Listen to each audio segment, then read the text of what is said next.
Interesting that you mentioned No-Till there as well, because he was kind of the guy that I looked up to the most. You know, when I first came aware of Twitch. I mean, it was before it was even called Twitch. It was called Justin TV back in the day. Yeah. I don't know if you. Yeah, no, I do. I was sitting in my summer house, you know, teenager, completely, you know, a computer game junkie. You know, I couldn't get away. So I was just looking at Justin TV No-Till every single day when I was at, you know, away for vacation or whatever. And obviously he was really good back in Han. He became really good in Dota. So I think. To the PDC charity stream, and now what we have going on for us, it is the charity tournament. The Pudge Wars interview with Handsken. We did this once with Atomo. Handsken, how are you doing today? I'm doing really well. What about you? I'm doing wonderful. I'm a little stressed out because I see that I am missing some people in the lobby. Spotify is still playing. Thank you, Sin. I stopped. I didn't bring it through to my PC because I didn't want to hear the music. You and I are going to be against each other. So your team is Handsken and Manata Man, who's in the lobby, and then Buttery Greg, who is in the lobby, and Blocka, who is also in the lobby. Okay, so I'm missing my team. That's great. Staples and Jera and Chase. Oh, and we literally have everybody because it's only 4v4. I'm so good at this. And that's going to be it. We're going to go into the game. Starting now. Please click. It's been a while since I played this. So, do you play a lot of Pudge? I used to, but it's been a while, not gonna lie. Okay. That's the best Pause 4 hero, right? Since you spent all your time there, that was the only one you really wanted to play, true? Yeah, I really liked it when there was a thing you could hook creeps into the trees, you remember? Like a very long time ago. Yeah, you could hook them into the trees. You could like hold the wave back from people. Oh god. Exactly. It's like, kind of like that tiny thing you could do with toss as well, you know. Yeah.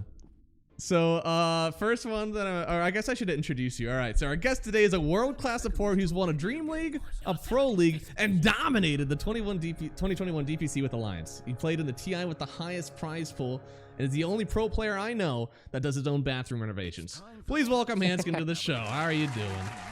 I'm all good. How are you? Oh shit, we're straight into it. It's straight into it. So, first question that I want to ask everybody here, do you think the DPC should be rebooted? Oh, good question. Yeah, I mean, why not? But I'm not sure if Valve really wants to do it, right? Maybe someone else should be running it.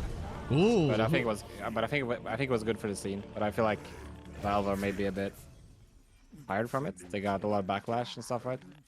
So you think that like somebody else should take it over, such as like, you know, PGL does TI. So in the same way, somebody else should do. Yeah, I wouldn't be opposed to it. At least some stability for the scene, I think, would be good. I mean, now as well, you have a lot of tournaments, which is the upside, of course, with no DPC. But I feel like we're losing a lot of players, you know, every day, pretty much. I mean, it definitely shouldn't be like it takes 4 weeks to get done with like 3 games or something. That would definitely be a necessary change. Yeah, I really miss the majors mainly. That's it. But the leagues, maybe they could definitely be redone, like you said. Yeah. And you had some pretty good success. I mean, whenever we had in that Western EU DPC, you had OG, you had Liquid with Koifa in it, and like, I think you guys only lost 1 game during that 2021 stint. I mean, where does that rank in your list of accomplishments? Like, did you feel like that was a really big like tournament win for you guys, or did it kind of feel less because it was DPC and not a lot of people liked it? No, it's definitely a big achievement for me. Like, as you said, I think we lost 1 game in like 2 rounds of DPC, and then now outside the 14-0 in Game 2 with Green Squad. I feel like, I mean, we took it way more seriously than everybody else. I feel like we were boot camping and stuff. This was during COVID, you guys remember? Yeah. So a lot of teams were like, what are we doing? You know, what is happening to esports, etc. What is happening to the world? Yeah, there's a lot of stuff going on. And yeah, we were definitely super proud of how we did. You even do that for like you kind of turn up for cast, right? Do you feel like you have to change not who you are, but like how you act whenever you're in a cast to get a little bit more animated? Yeah, a little bit. I guess I'm a chill guy, you know. So definitely that's the advice I've gotten, you know, when I'm, I guess, studying other casters and stuff. It's like try to be more animated sometimes, you know. Part of the job make the viewers excited. It's true. Gotta get them involved in it. But that's what you're good at, so. That's just like the.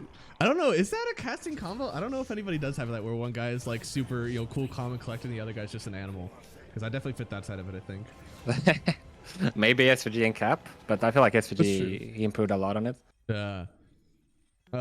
So whenever like you've obviously had a very good career, but you've had a lot of teams that you've like been on in that career. Where do you think the Handsken legacy lies? Like, what team is that with? You mean which one is the most impressive, or?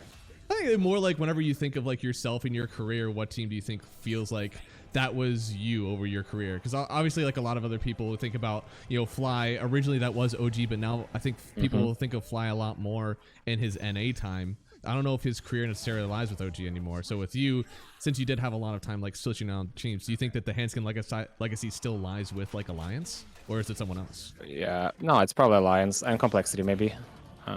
Definitely, I had a lot of good moments with Limp, especially. I guess I don't really think about the org that I represented. Like that's not the main thing that I remember. It's more so about the people that I met and the players I played with. I mean, the orgs as well, of course, they're a part of that. But whenever I look back on my career, I think more about the people I met. So, speaking of which, do you know who you have the most amount of games with in your entire pro career? It has to be Limp. I would be really surprised. It is by a large margin. You have like 1,200 games with him. You guys do have a positive win rate, so that's part of the good one. Nice. What is it? Is it like 60%? 53. 53. All right, not bad. We were really shit in the beginning, to be fair. You had to bounce back. Had a lot to come back from. What do you think changed as you grew with him? You were rougher in the beginning, but you came back in a good way. What do you think you two figured out together? Because like pause 4 and pause 1, or what, mid, right? Like that doesn't. Yeah. I guess it's somewhat about rotations. Maybe it doesn't seem you guys interact too much as you would like with your offlaner. I mean, I think we just liked each other a lot. We played in so many teams together. I played 5 and 4 back. I mean, switching back and forth. I think, first of all, we get along really well outside the game. We're still good friends. We still see each other sometimes, although we live pretty far away from each other. No, I think we just had a good time. Sorry? Said you want to dox him? Where's he live? Right. No, but I think we just got along well socially as well, and we share a lot of other not hobbies, interests, I guess. Ooh, what other interests?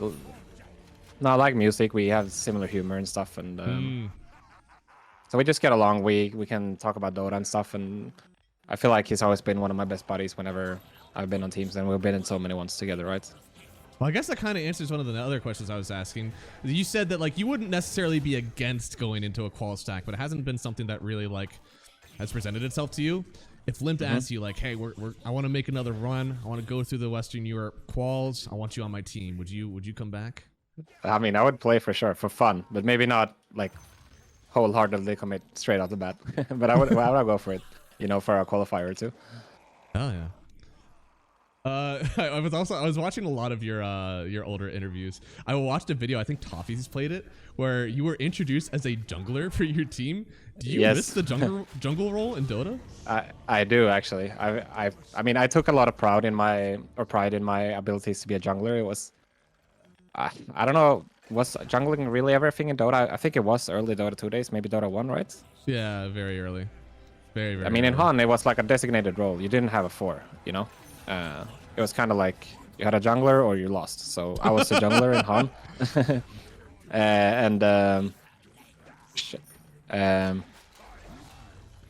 I really liked that role because it required you to be disciplined and like learn the insides and outs of all the rotations and stuff. And then it was kind of like a timing role where you had to figure out how do I actually enter the game in a good way, and like how do I, what are the timings gonna be like and stuff. And I think that was always something that I was good at, like the strategy part of the game and things of that nature.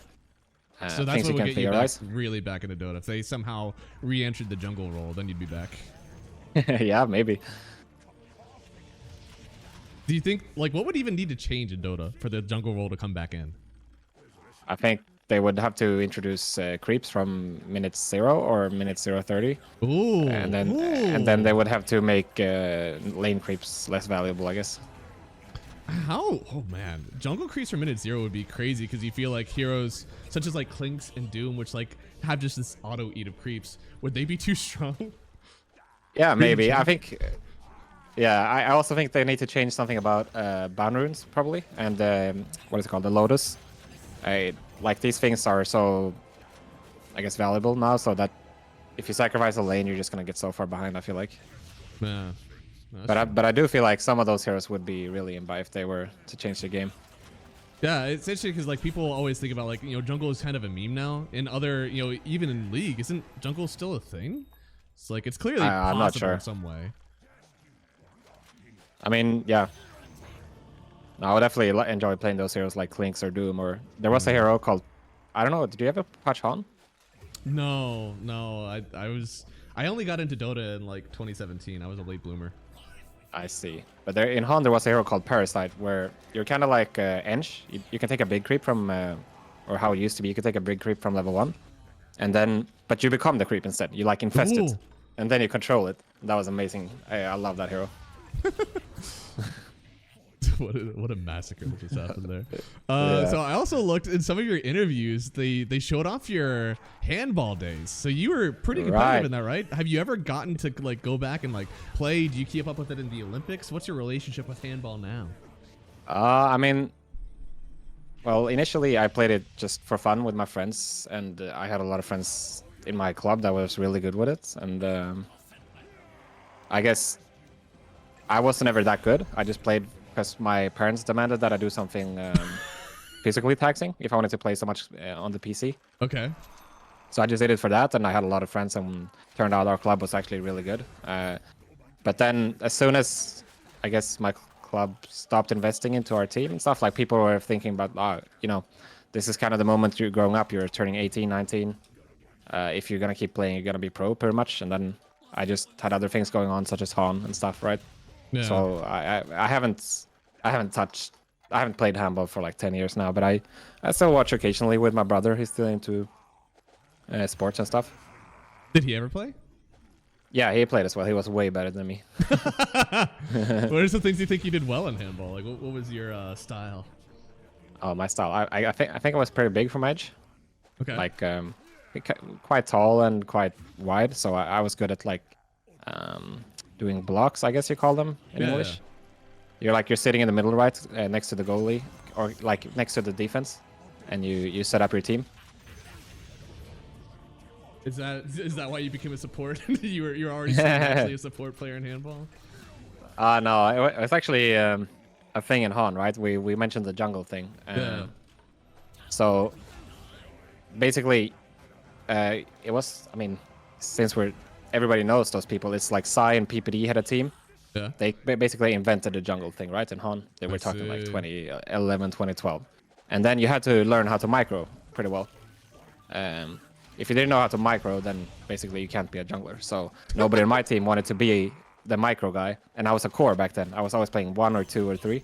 Okay. And then I was just like, I'm gonna be the guy who does the micro. I don't give a shit. I'm just gonna sit and play this thing for like, 3 months. I'm gonna figure it out, and then we're gonna become good. So that's what I did. So you had to dedicate a lot of time to it because do you think your career would have been drastically different had you got like kind of stuck with core? Maybe. I'm not sure if I would have been good enough necessarily. Like when I was, this is like pre-competitive, breaking out into the scene days for me. So I was definitely good, but it's hard to say if I would have been as good as somebody like, Limp or other known pros. That's true. So also because of handball, like I used to play, I thought it was like what someone would play if they were slightly athletic, but they couldn't get into their college teams, right? I played Chronum, and it's kind of like handball. It's got like a slightly different style to it. So you had never heard of Chronum whenever I sent it to you. No, I saw it, but it looked like handball. It kind of looked like the, what do you call that? There's ice hockey, and there's the other one. What is that called? Field hockey. Field hockey. Field hockey, right? So it kind of looked to me right away that it's like field hockey, but handball version, Yeah. No, it definitely. So you played Chronum. Yeah, I did. It was my stint in the handball scene. It was pretty fun. I mean, obviously, I'm also pretty tall, and those goals have like an extra the 3 rings on top of it that you can get the extra points. So I was good both ways, and like I was a pretty good keeper because I basically just reached up and I was blocking things out of there, and then also in the other way, like my throws would basically be going like down towards those rings, so it was hard to block. Nice, that's cool. Did you have like I don't know the term so well in English, but you know, in handball you've got this like 6-meter line which you can't enter. Is it similar in Chrono? All right. It's different scoring. So like if you score from outside that ring, it's like it's a 2, and if you score from inside, it's only 1, and then it gets multiplied by like double by the rings. So you're still so it's kind of like it's a bit like basketball scoring system. A little bit, yeah. That's literally how we described it to people. It was like if you wanted to, like if you were equally average in like football, soccer, and basketball, this is the game for you. Because I see it's like all of those. Fancy name for dodgeball, kind of, except you're like tossing into a ring. I also saw that you had watched Dune with your team, and you gave it a 6 out of 10. Did you watch Dune 2? Did it impress you? Oh no, I did not. No. How did you find that? Was that from Alliance vlogs or something? That was, I believe, from Rapid Fire Questions in TI 21. Oh, right. Okay. Yeah, because that was at our TI bootcamp.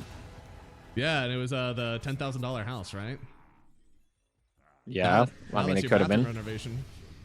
Yeah, exactly. You change it all. It comes round circle. What is your favorite movie then? You know, I also didn't like Dune. My wife and I fell asleep whenever we watched it. So what is your favorite movie? Good question. I'm gonna be honest. I'm not watching a lot of movies lately, but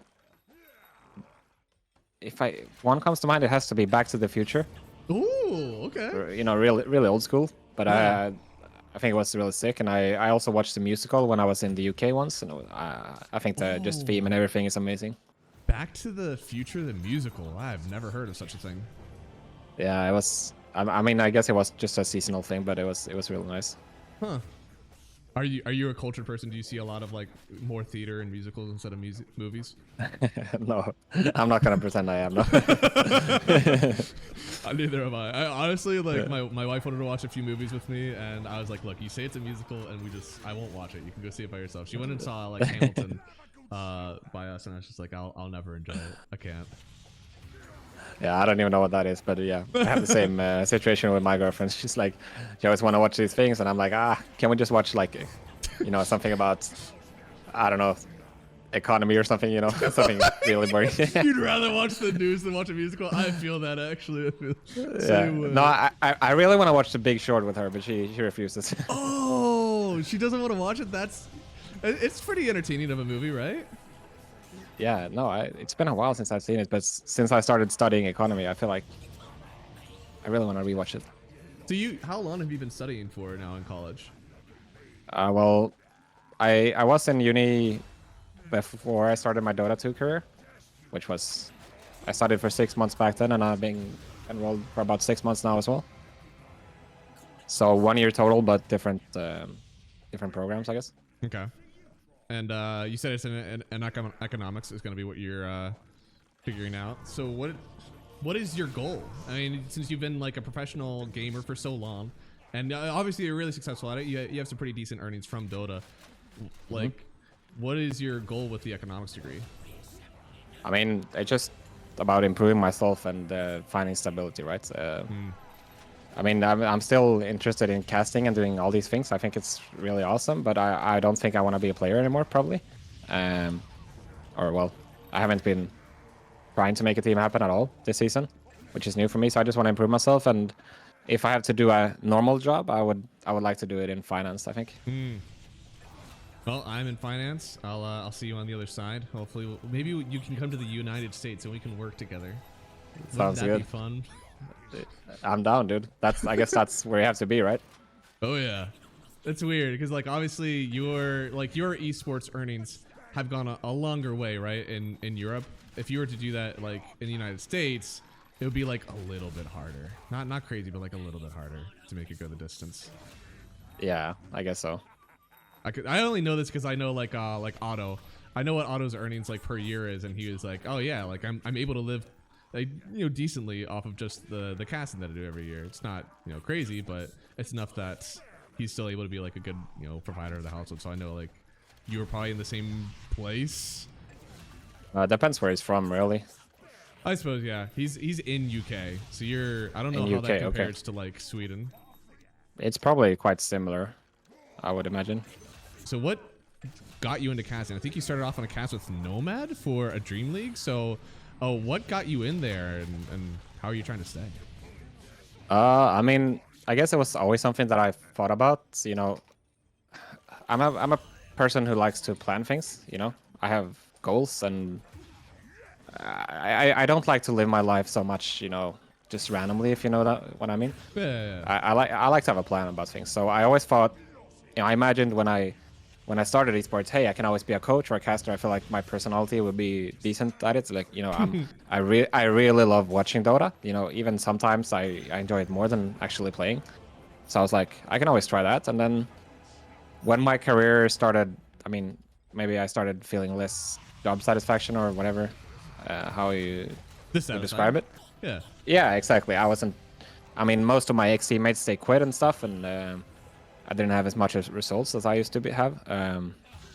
I sent a very heartfelt message to someone that I know works with Dream League. I'm not going to share their name, but I was like, hey, I really want to give casting a shot, you know, give back to the community. You know, I started my career going to DreamHack and, you know, bringing my PC there and watching all the pros, and that was what really got me excited for esports. You know, I didn't really know it was a thing before then, and I was like, I really want to work with Dream League, and if you guys would like to have me, I would be very interested in working with you guys. So that's basically how it happened. And then 2 or 3 months later, they reached out and they were like, hey, you want to work some remote? And I was like, hell yeah, let's go. So do you want to be a coach? Is that because I know that you did that briefly, and coaches now have so many more eyes on them. I mean, if somebody loses a draft, sometimes you're like, yeah, shit, coach, you know. So like, yeah, is that something you still want to get into? Probably not. I mean, it depends on the timing and whatever is going on with my life outside of it, but hard to say. I was definitely more open to it before I enrolled into university. Now I would have to think about it way more if the opportunity came along. But it's not something that I'm actively looking for. I see. Okay, you're not cold calling people and be like, let me coach your team. No. It's been a while since I've been doing that for Dota, I guess. You have done it before though? You did like ask people or like, yo, I want to coach. More so to like players and stuff to make teams, and I have been getting offered to coach multiple times before, but I've never accepted the job. Why not? I guess I just wanted to play more than coaching, yeah. but I did get some offers from, you know, pretty solid teams that I turned down in the past. We'll let you just stay cool with that one. We won't pry on who it was. We'll just let you say that it was a good team. So now our it's probably for the better. Yeah, that sounds good. More mysterious that way. Yeah. So to this day, we're still in cast, and people still say, "Wow, that Handsken High has really good hair." And you even went on stream one time. One of your top clips on your channel is you showing the product that you use for your hair. Do you use the same? Oh my god. What is it? Deer Barber Hair Modifier? No. Is that still what you use? Oh shit, I think I do, yeah. That's so old. Wait, is that from Toffee's interview as well? Or no, where's that was from your stream. You literally, like, one of your clips, you were frustrated with people, so you're like, all right, I'm only going to show this once. And you, like, pulled it up and showed it onto your camera. Yeah, no, I use that. But I like to take care of myself. What can I say? You know, wash your hair, guys. It's not so hard. You'll never be the gamer that's showing up and seeing people unkept. You're always going to be the prime star. Did you ever have anybody tell you, wow, that Handsken guy is so hot, I really want to cast with him? Did you ever have anybody tell you that? That they really want to cast with me because I'm hot? Or they just said, like, make sure to tell Handsken that he's really hot. Have anybody given you that yet? Yeah, I guess it happened on LANs and stuff. I definitely had some weird interactions with fans and stuff. But because every time that Neff was going to your guys' team, and he said, yeah, we got a game coming up, I was like, make sure to tell Handsken that he's really hot. I guess he never forwarded those messages away then. No, my girlfriend, she likes to take screenshots whenever people compliment my looks. She's just got a folder. Everybody else has like folders for the things that they say nice. She's just got one about you. That's awesome, actually. Yeah. It's gonna be a scrapbooking thing later on. She'll start probably, yeah. The compliments. So about 5 years ago, whenever you're talking about, like, it was on Dan Offen's podcast, and you were like, you know, Dota is less about mechanical skill, and it's a lot more about like having a good team leader and just like coordinating well with the team. Do you think that's still true in today's game? Yes, definitely. I mean, this was in 2019 or so. I think I said this. Yeah. But compared to a lot of other games, like I think Han is a good example. Like you had to be. It's still a MOBA, so I guess the comparison makes sense. But you have to be so much faster in that game, and I think it's definitely true in Dota that you have to be good as a player. But I think there's a limit, or like a cap or a threshold. If you get over that, then you're good. You can be a pro. You can win TI. I think it's all about having the strategies, having the team, having the culture. You know, dealing with pressure. There's so many layers that go into it, and I think it's more about this, and it's always has been for me, in terms of Dota at least. That's how you become really, really good. Oh, or maybe that's just me comping, you know, because I never won a TI. If you were allowed to just win off of pure skill, you'd win all the TIs. That's what being said. Exactly. That makes sense. That makes a lot of sense, man. I don't even know. I mean, when you talk about like mechanical skill now, it's really hard to say that there are people who have only won on mechanical skill, because even like your Toro is someone that people really praise for like his mechanical skill and having skill on like a lot of different heroes, and obviously he did well. I don't think anybody would say that like that was the only reason that Spirit ever won. No, for sure, right? Then we have to keep in mind Yaro. He was put in a very, I mean, he's amazing. He's probably the most awarded carry in the world, right? Yeah. Winning 2 TIs with Spirit and also Riyadh Masters. So, I mean, obviously he's amazing, don't get me wrong, but I think he was also put in a very comfortable spot based on his teammates and the role he was able to play. He's able to shine in a perfect way, if you know what I mean. And that's not because of himself only, that's also based on his teammates. Yeah. Do you feel more comfortable on 4 or 5? I think 4, definitely. I was always more comfortable being the guy taking the initiative and not being. I mean, I was good on playing like backliner save heroes, but I was always like, I took a lot of pride in being diverse and being able to play multiple things. But I think if I had to pick one weakness, it would have to be like the backliner type of hero, like Dazzle, Oracle, you know, Venge. You have a lot of games on both IO and Disruptor, who are both kind of like a little bit backline, maybe not as much as the IO. That's true. I think IO I was always really good at, but that came from, I was always good at like working with my teammates, you know. There was a lot of players that, there was a lot of players that I had to teach how to play IO with, like. Because Era, if you're like, you remember him, right? Yeah. He played with Noto and those guys in Fnatic. He was amazing at IO Tiny and all these combos. And he taught me how to do it, and then I had to teach a lot of other players how to do it, because it was interesting to me, because it was a hero concept which not a lot of players and teams were good at the time. Like it has always been the case, right? There's a few players that comes to mind when you think about IO. It's like Notail, GH, maybe EGM, you know? And for me, those heroes and like what makes you unique has always been interesting. That's an edge, right, competitively. And I just took it hard and practiced that hero a lot. And I think I was really good at that. But maybe it's not really the same. It's more like compared to the Venge and Oracles I suggested. So it's more like... no wonder Limp wanted to play with you so much. You're like, oh yeah, I'll just play IO. I'll be behind it this whole time. Limp was probably like, yeah, great. We'll run it again. Yeah, I mean, but I can't tell you how many times, you know, we practiced in pubs and we fucked it up so many times, right? We had to practice hit Tiny, he's tossing me in or something, or like what in a team setting. It's like, so did you ever play IO like in a pub or anything? Hero's hard. Yeah, I mean, it's like the first time you play with somebody who had never played with an IO partner before, they just toss you in, or they blink as soon as you tether, and they don't know how to set up play with relocates and stuff. They never go in. And so sticking together, you say, is like what's more of like the hard part about it. Yeah, or like keeping track of each other, you know, like it's kind of like sports. You have to know where your guy is without looking, if you know what I mean. Like when are you gonna set up the pass or go for the I forget the term in English, but like you throw behind the defense or whatever. Alley-oop, yeah, sure. You know, things like that. That's hard if you haven't practiced and your guy doesn't know your hero. Yeah. So you got 12,000 followers on Twitch, man. When are you setting up the streaming career? I mean, I don't know. I tried doing it a bunch, but I guess it's weird to say because I'm casting now, right? But I feel like I wasn't never a proper, how to say, like entertainer. You know? I feel like I'm. I feel like I'm way more charismatic with people that I know compared to like on a camera or on in front of an audience. Maybe I guess I'm a bit reserved naturally. It's just my personality. I mean, I guess that makes sense. You're not gonna like, you could get a stream personality, right? Where all of a sudden you're like Sure. turning up and you're yelling and making. Is that ever gonna be? Do you think that you could even like morph yourself into that? I mean, I think in the right setting, like if I'm with the right people, I will definitely do that, right? Like if things are happening, things are like when I'm playing. You know, I had a good stint with Nico Baby where we had people were enjoying our stream so much, and I think whenever I'm with people that I enjoy being next to and we're doing fun stuff, then yeah. But I think on my own, that's not really I guess my comfort state or my strength. Does that make sense?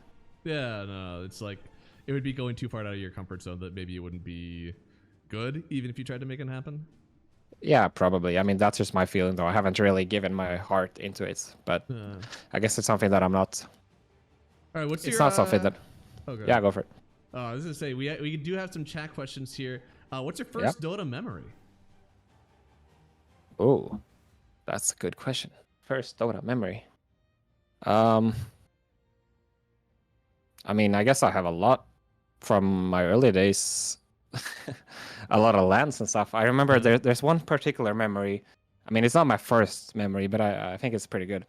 So when I started playing Dota competitively, I wasn't picked up from like matchmaking or something. People that knew me from Han wanted to make a team with me, right? So this is kind of how I got into the scene. So I was really fresh in the game when I came in. And I remember my first LAN, or my second LAN actually. It was like literally within 6 months of starting playing Dota. And I go to LAN in Kiev, Starladder, and the enemy team, they picked TB. And I'm like, guys, what is that hero? I've never seen this hero before. And I'm like, what the fuck does it do? You know, like, how do I deal with this? I have no idea. Can you please explain? And I'm drafting. You know? So it's like, oh, shit. You know, how different is Dota? Like, whenever you think about, like, in that case, you're drafting for your team, right? You're not drafting for what they're doing. You're like, what are my heroes? Do you think that helped you actually at all? Knowing that like you're totally focused on your team's strength and like what the other team is doing doesn't matter. Did you think that helped you out later on to like have that sort of mindset that you can go to? Yeah, I mean, for sure. Initially, when we made that team that eventually became an IP, I think being pretty bad at the game, I think me, Limp, and I mean, I guess 4 of us in that team, we were really bad at Dota, to be real. But we all came from Han. We played as a team before that, and I think we were really good at playing together, like the synergy aspect of the game and like being good teammates and as a team. And I think that took a lot of stress away from like, because I think later on in my career, as you said, now there's a lot of emphasis on the draft. You know, the coach is bad, whatever. It took a lot of emphasis away from this. We just have to show up and play, and I think also we were underdogs, right? But I think it definitely helped in kind of a performance aspect. I think just mentality wise. Yeah, no, you even said, I remember whenever you were first getting into the team, I think also was towards NIP. You were asked like, if you were to make a dream team of all the ex-Han players, like who would you choose? And you actually just list off your team. And then actually, which is maybe vindicating, you also said No Tail, who ended up to go up and win multiple TIs. So like that might have felt pretty good for you, but you were already like, no, these are the guys. These are my Han stars. Yeah, for sure. Interesting that you mentioned No Tail there as well, because he was kind of the guy that I looked up to the most. You know, when I first came aware of Twitch. I mean, it was before it was even called Twitch. It was called Justin TV back in the day. Oh, yeah. I don't know if you're. Yeah, no, I do. I was sitting in my summer house, you know, teenager, completely, you know, a computer game junkie. You know, I couldn't get away. So I was just looking at Justin TV, No Tail every single day when I was away for vacation or whatever. And obviously he was really good back in Han. He became really good in Dota. So I think, yeah, it's interesting that I mentioned him so early, but I always looked after him, I guess. Yeah, I mean, I guess that another question here is, what's the most difficult part of coming into the Dota competitive scene after doing years of Han? Obviously, No Tail is someone who's mastered that part of it. What did you find difficult, and what do you think No Tail adjusted to so well that he was able to be so successful after Han? Good question. I mean, in terms of the game, I think the game is way different. Even though it's still like the rules are the same, basically. There's new heroes and stuff, but that's not the hard part. The hard part is like adjusting to the tempo of the game. If we're talking strictly about the game itself, I think the other part about Dota, which is or was a challenge compared to Han, was there's so much more competitiveness. Like we thought we were really good, which we were, like as a team, as I mentioned, but we were not good like strategy wise. We did not have shit figured out. We didn't have so much cheese. We didn't have, these deep layers of strategy or understanding like how one hero pick in a draft can change everything or just one item timing.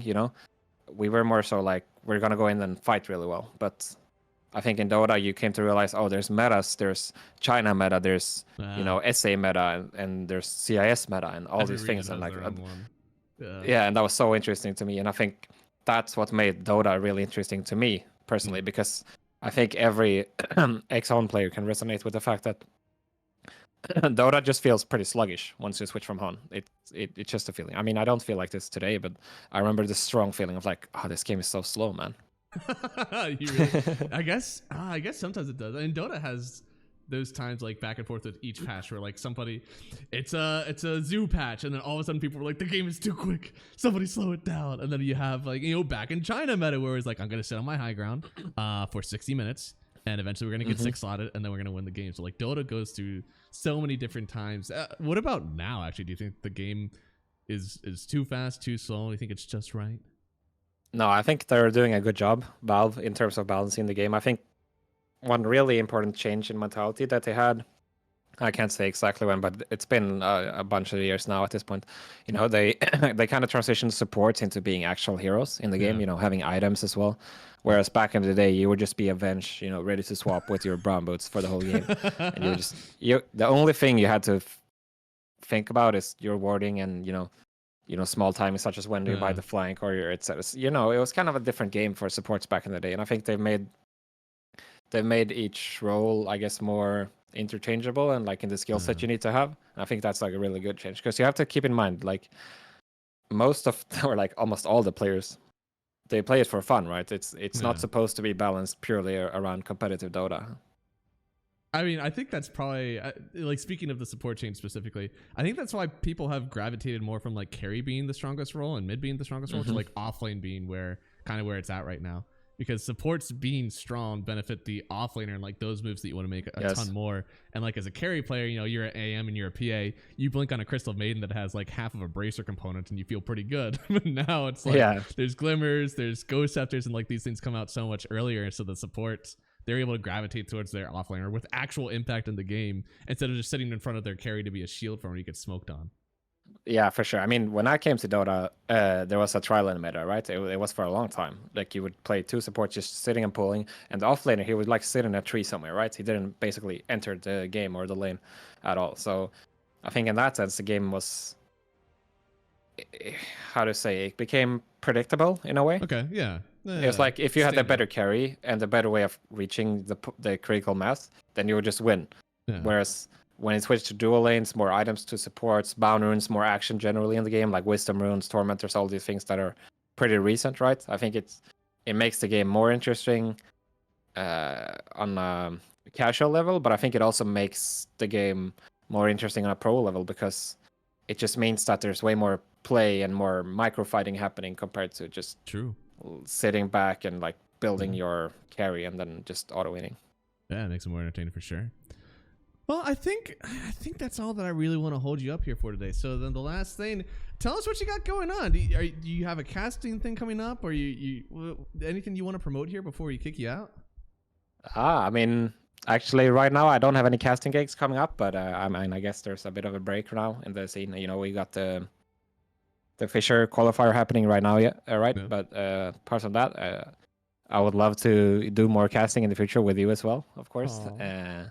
Maybe we could do a LAN or something. That would be amazing. I got some stuff coming up privately as well, but also studying. So I mean, just living life, seeing what's next, and and enjoying what I can. It's a very tough world out there currently, and I think staying humble and keep improving. I think that's just my way of dealing with it. Oh yeah, dude. Are we going to see you at ESL Raleigh? If they invite me, sure. Or when is it actually? It's in January, like, right? It's like March or April, I think. Okay, that would be dope, but can't promise anything. Of course. All right. Well, thank you so much for joining, man. I appreciate it. You died 63 times, brother. Ah, shit. I mean, I blame the ping, okay? Okay, I'm sure that was it. All right, well, thank you so much, man. I appreciate you joining, guys. Thank you to Handsken for joining us, and we'll be on with our next segment here very soon. Yeah, thanks for having me, and thanks for watching, everybody. See you later.